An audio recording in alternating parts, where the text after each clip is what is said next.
Hi guys, welcome or welcome back to my channel. I hope you're having a wonderful day today. Today we're going to wrap up the books that I read in March. So at the start of March, I started off a little bit rough and I started to go into a bit of a book slump. So I have been struggling all month getting through books quickly. So unfortunately, I didn't get as many books read as I have the past 2 months, although I am okay with that because normally I don't read that many books. So I read a total of 5 books this month instead of 7. Which means that it's just 2 less, and that's fine. I probably got to halfway through the month before I started to actually finish a book. I have read a total of 2,770 pages, and 3 of those books that I did read were physical and 2 were digital, and I had 2 DNFs this month. As this month was a little bit more of a struggle than the other months, unfortunately my average rating did go down a little bit, but not too much. So I have an average rating of 3.13 stars. So I'm just going to run through all the books that I've read in March. So the first one that I started reading in March was Shades and Shadows by Ashley Laster. Now I received an ARC copy of this book and I started reading this at the start of the month because I thought it was a little bit shorter. I think it was 120 pages maybe. And I thought that that would be easier for me to get through. To start off my month, as I felt myself going into a slump. Unfortunately though, I ended up DNFing this book at 30% through. So let me go over the synopsis of this book. So basically, Ari and her mother moved to a new town that has some historical ties, and her mother doesn't think that Ari's doing very well. But ultimately, are the people that Ari seeing, are they hallucinations or are they ghosts? When she meets a boy named Samael, she finds out her dad is in trouble, and together they venture into another realm in order to save him. So I did find out that this book was inspired by the author's hometown, so a lot of ghost sort of stories in this hometown. I did also acknowledge that it had really good anxiety rep for the main character and other characters throughout it. I thought that that was really well done. Ultimately, it was moving quite fast and there was something missing, and I still can't really put my finger on what was missing. But unfortunately, because of that, it lost momentum for me. And as I said, I was already struggling to pick up a book and read it at that point. I was already going through a bit of a slump.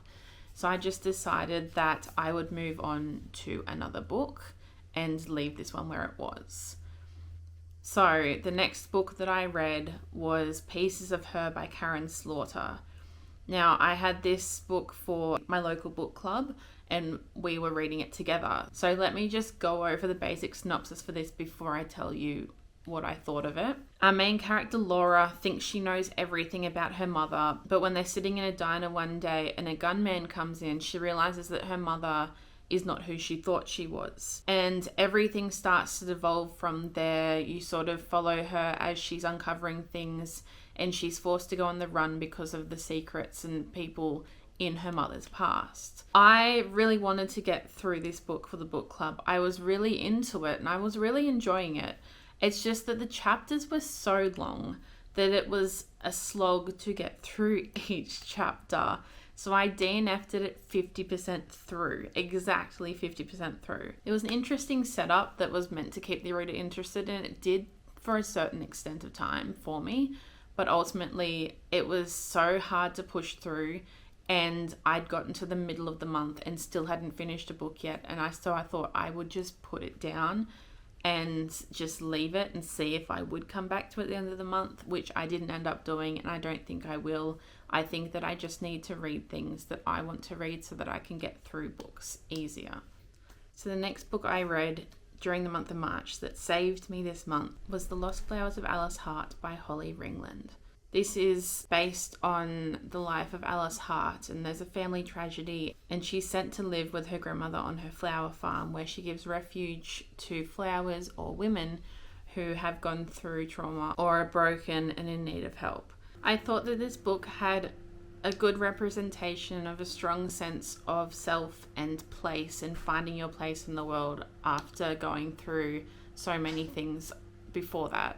I really appreciated that throughout it, even though it started out intense and heartbreaking, everything about the characters had me attached, and I became empathetic towards what they were going through, and it made me pay attention to it. As much as I could have blamed certain characters for decisions that they made, I could relate it to exactly their past experiences and what they felt and their emotions, and trying not to give someone else that pain and have them experience that pain like they experienced it, to try and protect them from those things. Seeing characters struggle because they cannot put into words what they're feeling and thinking, and escaping into books to ignore their pain, travelling into their imagination where women shed their skins and escape what they know of a life imprisoned in their pain and battling alone when all they need is each other. The journey to get to these realizations is painful and exhausting, but sometimes you need to get through it all to heal in the end. And I appreciate that this book did this so well, and I would fight for the main character. I would cry for her. I would laugh with her. Everything that she experienced, I was right there with her and experiencing it with her, and it ended up being a 5-star read for me at the end of it. So that really kick-started my month for me and really gave me more of a positive outlook on the rest of the month to come. The second book I finished in March was Blood and Steel by Helen... How do you pronounce that name? Shiurara. Shiurara. Shura.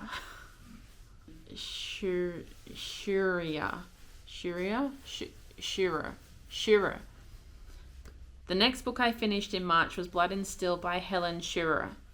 I don't know if that's how it's pronounced.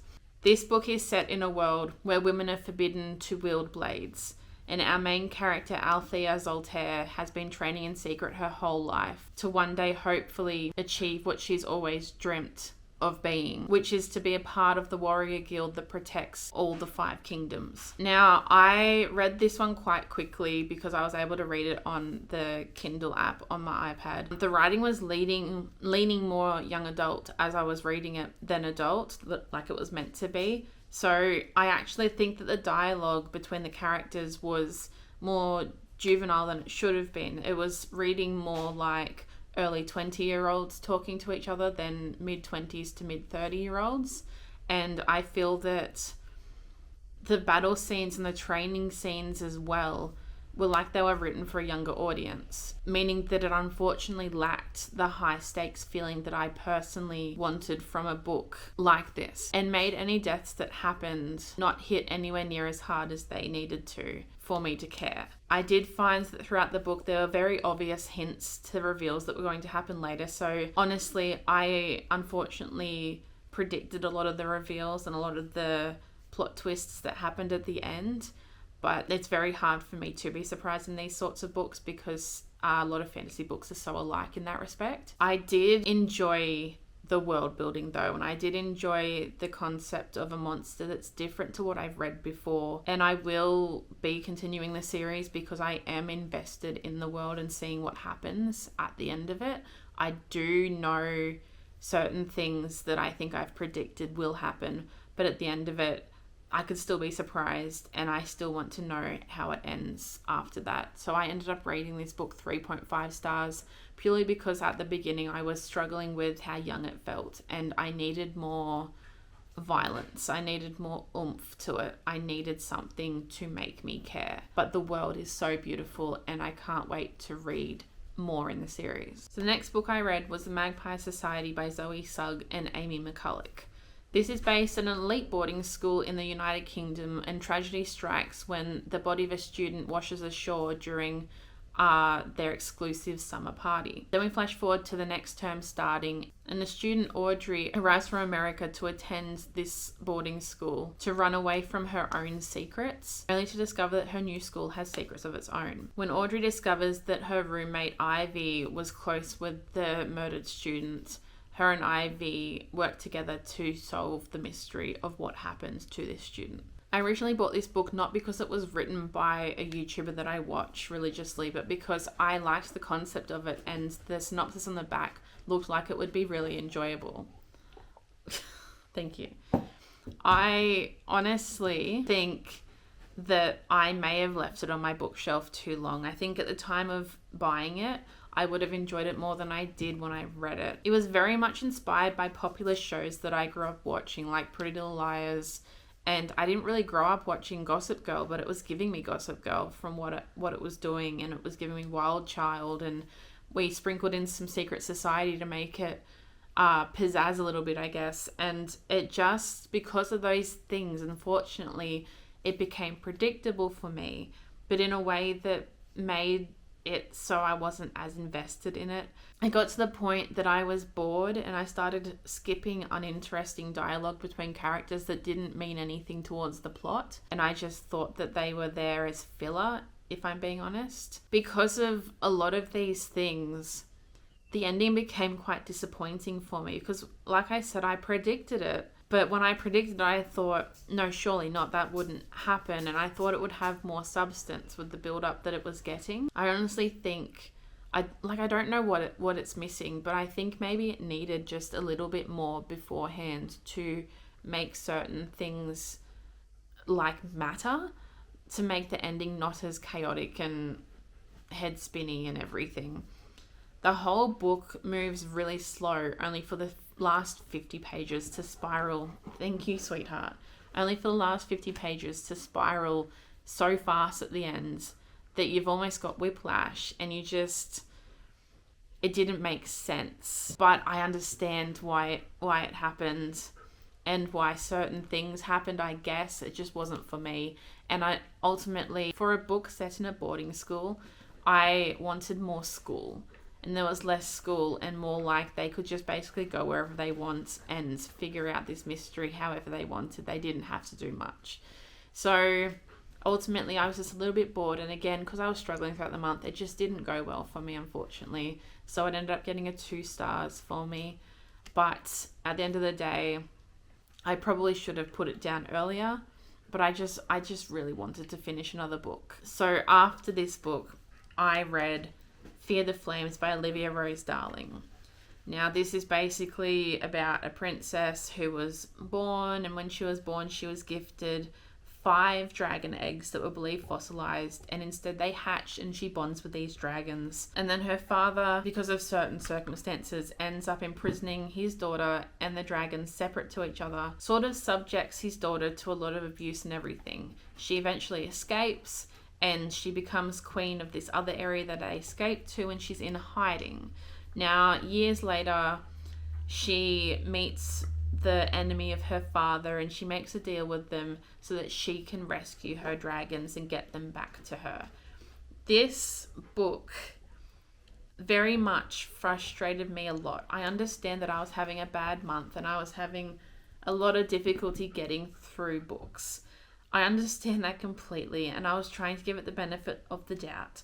But ultimately, it did not have any substance that I enjoyed. So first things first, when I started the book and was giving it the benefit of the doubt, it was telling me things instead of showing me things. For example, the whole prologue is she's born, the dragon eggs, she gets abused, she escapes. She gets separated from the dragon, she escapes.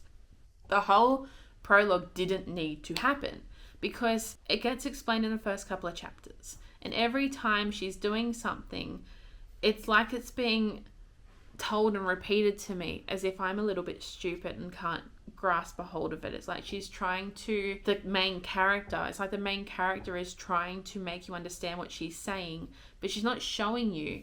She's trying to force it at you. So that it's like, oh, here, you need to know this. You need to know this. And then half the time, you didn't need to know that, and it didn't lead to anything. Unfortunately, it didn't have a plot. The whole plot was rescuing the dragons and a heist to get the dragons. The dragons don't come in until the end of the book, and it lasts like 5 minutes. And majority of the book throughout, we forget the plot. We forget about the dragons, and she gets distracted by certain things that didn't really mean much.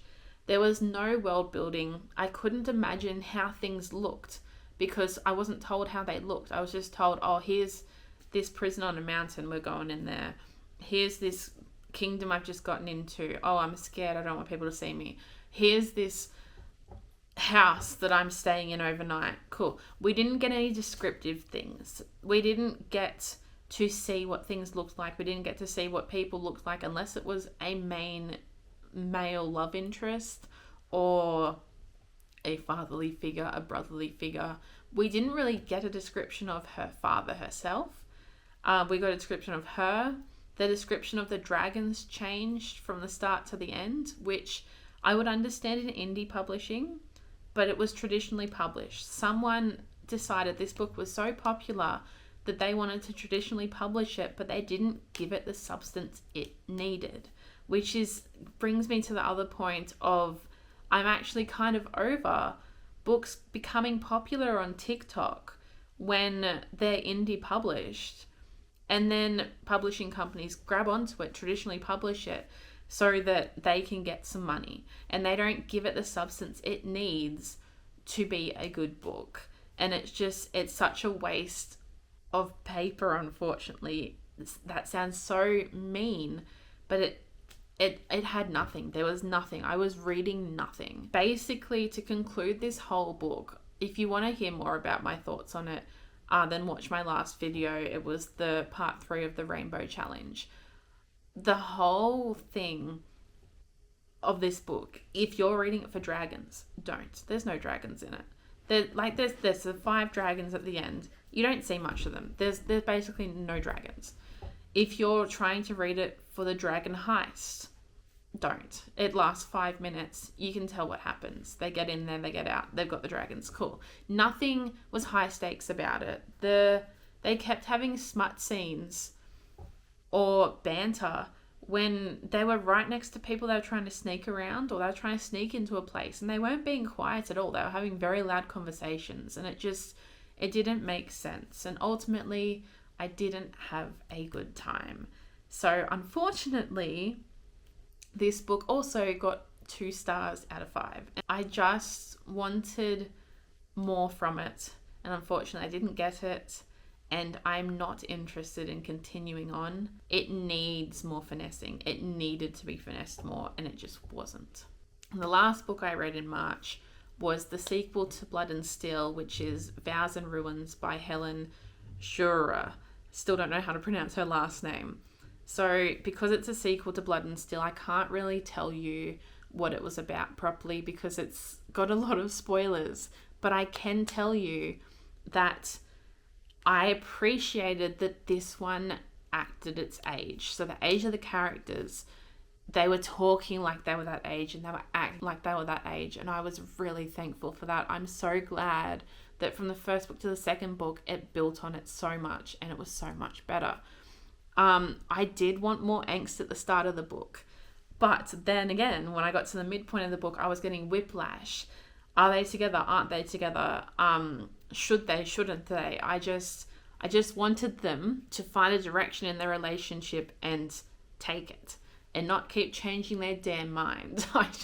I can stand that to a certain extent, but if in one page you're telling me, oh, we shouldn't be together, I just don't understand why the next page all of a sudden we're doing something like we're together.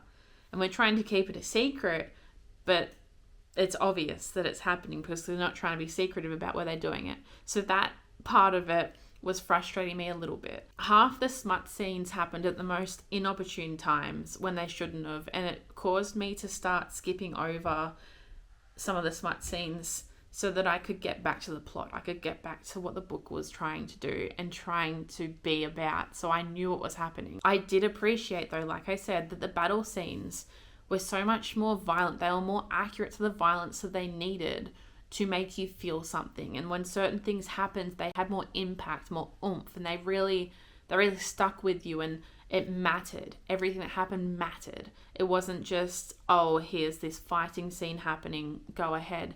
It mattered. Everything mattered. And the plot twist at the end, oh my God, I did expect it to come. I didn't expect it to come in that way. I didn't know that person would make that decision like that. I didn't know it would end with that. I didn't know the setup for the next book would be that. I knew the secrets that were being kept. I could tell because you're sort of got the perspective of both the main female character and the love interest. So you've got both their perspectives. So you sort of know what's coming. but you don't know how it's coming and what it's going to do at the end. I really appreciated that. It's just that in the end, I wish it had more of the battle scenes and less of the characters all over each other. The male main character in the first book intrigued me. He was mysterious, he was violent, he was strong, he is the hand of death. And in the second book, he was just simping after the main female character the whole bloody time until we got to the fight at the end, and he started to show his true colors a bit more. But yeah, ultimately I wanted more of that than I wanted the smut and the simping and the flirting and the whole relationship stuff. I just feel like that part of it was more filler than it was actual book. So unfortunately, that did keep it at a 3.5 for me, but it was still like it was building up to something greater, and I'm very excited for the second book. I'm very excited for the third book, and I am looking forward to finishing the series hopefully next month. Maybe read book 3 and 4 in next month and finish that off. So that's all the books that I read in March. Thank you so much for watching. If you enjoy these sorts of videos, feel free to like, subscribe, go back and watch my other videos. I have a playlist for the Rainbow Challenge on my channel, and I have the last 2 months wrapped up so that you know what I read in those months. I really love making these videos, and unfortunately this month may have been a little bit more negative in the way I was reading because I was going into a bit of a slump, but I'm hoping that this month to turn it around and to make it a whole better month. So thank you guys for watching. I'll see you in the next one. Bye.